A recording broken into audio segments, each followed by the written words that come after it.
Emeline. I once met this girl by the name of Emeline, and from first glance, I saw perfection. Yes, perfection. Her eyes blue as rushing waters, running down the twisted path, and a body shaped like an hourglass. My gosh, that woman was gorgeous. But she sat along, her legs crossed and her hands placed at her side.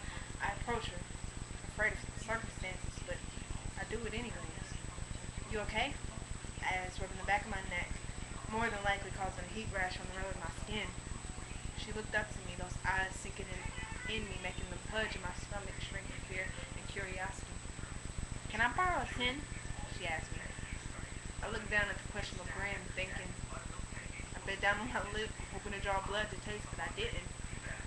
I pulled out a 5 and a 10 and looked down at it, trying to make my selfish antics subside, because I swore I worked too hard to gain that 10. But I sighed and I looked down at the woman's hair as red as a shirt that covered my dark skin. I pulled that 10 out and handed it to her, wondering what she'd use it for. What's this gonna get you, lady? I asked. My mother would probably say I'm being nosy, but that's my money, I plead, if she ever got around to asking me. I need a hit. Was all she said before she getting up and smiling that crooked, clean grin.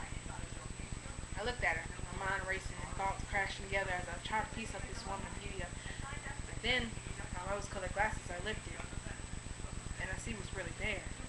The woman I believed was perfection was nothing more than a strung-out broad on the wayside. But then it hit me. Me. I just supplied an addict with her next hit. But maybe for me that was a mistake, but for her that was a lifestyle.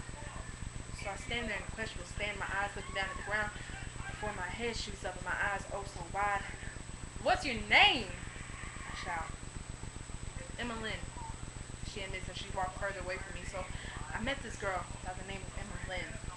And yeah, I guess I became her pimp, but who was I to judge? The lesson left to learn, beauty lies in the eyes of the beholder, but